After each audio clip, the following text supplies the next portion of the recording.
ಲೋಕಸಭೆಯಲ್ಲಿ ವಕ್ಫ್ ತಿದ್ದುಪಡಿ ಬಿಲ್ ಮಂಡಿಸಿದ ಸರ್ಕಾರ. ಬಿಲ್ ಮಂಡನೆಗೆ ಮುನ್ನವೇ ಕಾಂಗ್ರೆಸ್ ವಿರೋಧ ವ್ಯಕ್ತಪಡಿಸಿತ್ತು. ವಕ್ಫ್ ತಿದ್ದುಪಡಿ ಬಿಲ್ಗೆ ಕಾಂಗ್ರೆಸ್ ಮತ್ತು ವಿಪಕ್ಷಗಳು ವಿರೋಧ ವ್ಯಕ್ತಪಡಿಸಿತು.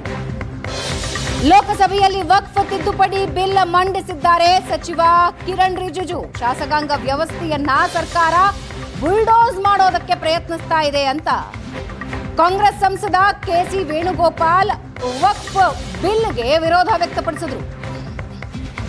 ವಕ್ಫ್ ಬಿಲ್ಗಾಗಿ ಸರ್ಕಾರದಿಂದ ನಿಯಮಗಳ ಉಲ್ಲಂಘನೆ ಅಂತ ವಿಪಕ್ಷಗಳು ಆರೋಪಿಸಿದ್ವು. ಜಂಟಿ ಸದನ ಸಮಿತಿಯಲ್ಲಿ ವಕ್ಫ್ ಬಿಲ್ ಬಗ್ಗೆ ವಿಸ್ತೃತ ಚರ್ಚೆಯಾಗಿದೆ.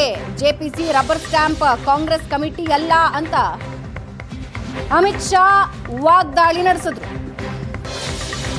ಲೋಕಸಭೆಯಲ್ಲಿ ಇವತ್ತೇ ವಕ್ಫ್ ತಿದ್ದುಪಡಿ ಬಿಲ್ ಅನುಮೋದನೆ ಸಾಧ್ಯತೆ ಇದೆ. ಲೋಕಸಭೆಯಲ್ಲಿ ಸ್ಪಷ್ಟ ಬಹುಮತವನ್ನ ಎನ್ಡಿಎ ಮೈತ್ರಿಕೂಟ ಹೊಂದಿದೆ. ಈಗಾಗಲೇ ವಕ್ಫ್ ಬಿಲ್ ಪರ ಇರೋದಾಗಿ ಜೆಡಿಯು ಮತ್ತು ಟಿಡಿಪಿ ಘೋಷಣೆ ಮಾಡಿದೆ.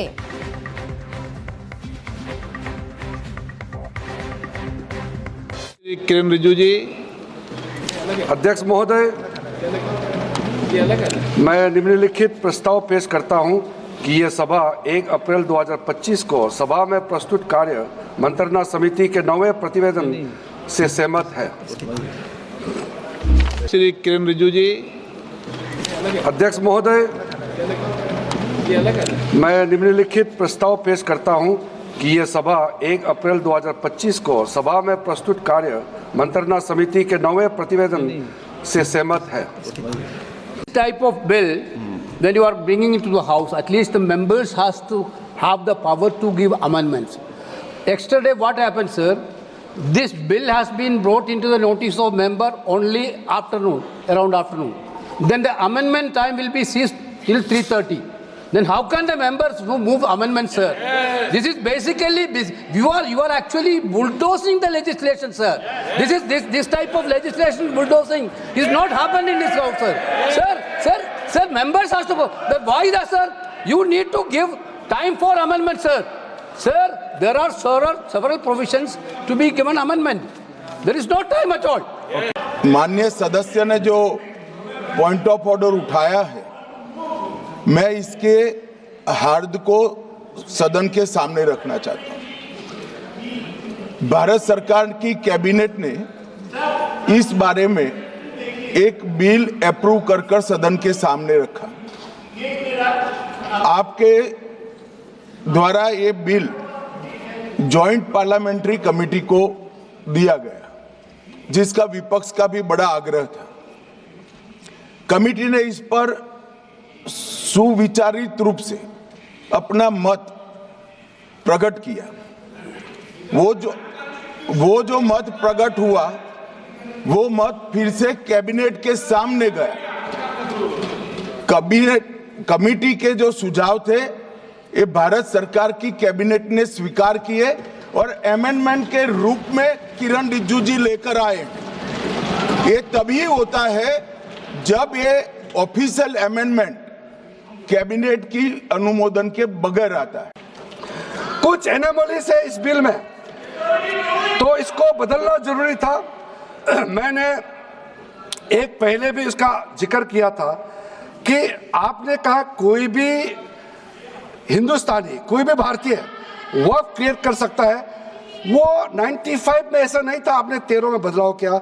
उसको हमने फिर से 1995 का प्रावधान को फिर से रिवाइव करते हुए ये हमने जोड़ा है कि वक्फ वही क्रिएट कर सकता है जो मिनिमम 5 साल इस्लाम को प्रैक्टिस करता है। बहुत साफ शब्दों में प्रावधान रखा है। सर, जो वक्फ बोर्ड बने हैं, हम उसको बहुत ही सेकुलर इंक्लूसिव बनाना चाहते हैं। आपका पुराना प्रावधान को हटा करके अब हमने कहा है कि वक्फ बोर्ड में शिया भी रहेंगे, सुन्नी भी रहेंगे, बोहरास भी रहेंगे, आगा खानिस भी रहेंगे, मुसलमानों में जो बैकवर्ड है, पिछड़े लोग हैं, वो भी रहेंगे, और साथ में महिला भी रहेंगे और एक्सपर्ट नॉन मुस्लिम भी रहने का प्रावधान रखा गया है। सब स्वागत करना चाहिए, इसको किसी को आपत्ति होने का कोई जरूरत नहीं है। कि नया एक बिल लाने की जरूरत है। मैं तो बस इतना ही पूछना चाहूंगा कि ये bill ministry of minority affairs ने बनाया या किसी और दूसरे विभाग ने बनाया? कहां से आया ये बिल? कहां से आया? संविधान के पक्ष में है। किस प्रकार से ये संविधान के विरोध में है सर, मैं बताना चाहूंगा। आर्टिकल इसका जो क्लॉज 3RA है और 3R1 है। इसका 3RA क्या है सर? 3RA ये कहता है एनी पर्सन शोइंग और demonstrating that he is practising Islam.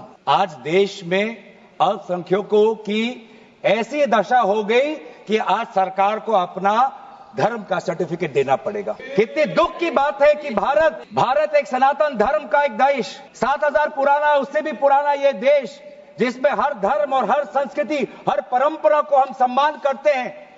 आज सरकार को ये हमें सर्टिफिकेट देना पड़ेगा कि हम किस धर्म को हम विश्वास रखते हैं। क्या ये दूसरे धर्मों से इस प्रकार का सर्टिफिकेट मांगेंगे कि आपका 5 साल हुआ या नहीं हुआ? ये सिर्फ इसी बिल में क्यों? ये संविधान के विरोध में नहीं है कि